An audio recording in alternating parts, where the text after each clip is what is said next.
juga telah membahas makanan yang bisa dibilang jorok tapi sangat laris di berbagai negara.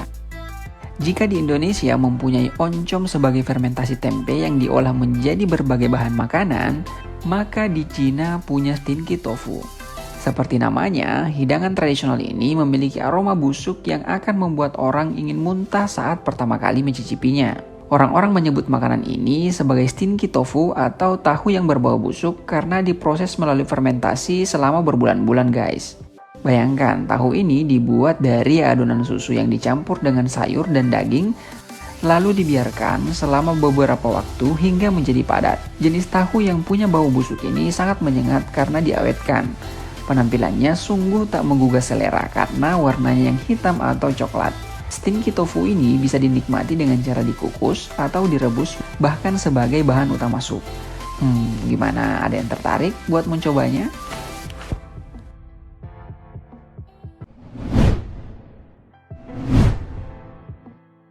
Sheep bull penis.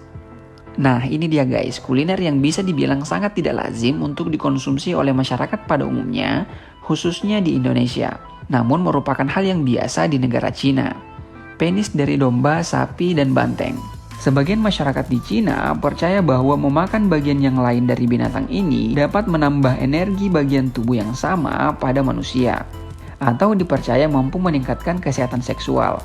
Hidangan ini juga kerap dijadikan alternatif jika masyarakat tidak ingin meminum pil. Kalian bisa menemukan makanan ini di beberapa jajanan tradisional atau beberapa restoran tertentu yang ada di Cina. Gimana guys? Ada yang tertarik ingin mencobanya?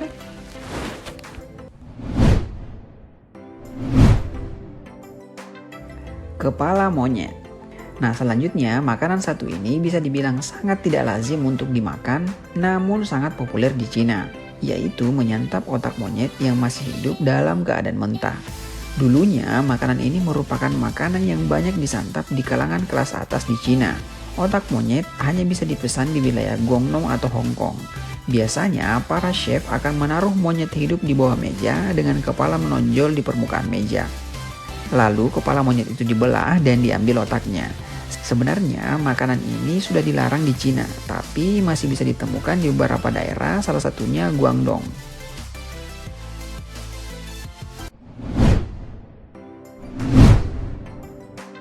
Telur kencing perjaka. Coba bayangkan sedang memakan telur dengan air rebusannya adalah air kencing perjaka atau anak kecil. Kira-kira ada yang mau makan nggak? Jangan mual dulu ya.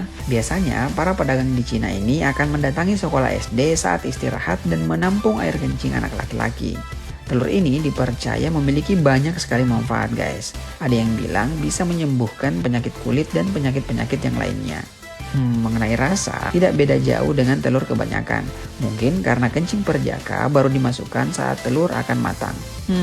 Gimana? Ada yang penasaran pengen coba?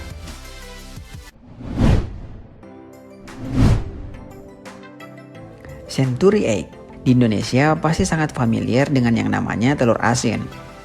Telur bebek yang diawetkan dengan cara merendamnya ke adonan bubuk batu bata merah dan garam. Telur ini kemudian memiliki warna yang oranye cerah dan memiliki cita rasa yang asin. Nah, kalau di Cina ada yang namanya century egg, di mana prosesnya juga mengalami pengasinan. Namun waktunya bisa sampai beberapa bulan. Telur yang diawetkan di Cina ini memiliki warna yang gelap, baik bagian putih maupun kuningnya. Century egg bisa dibuat dari beberapa jenis telur, mulai dari telur ayam, bebek, hingga telur burung puyuh. Gimana? Penasaran mau coba telur asin versi Cina? Oke guys, itu saja video kali ini. Terima kasih sudah menonton. Jangan lupa share, like, komen, dan subscribe channel ini.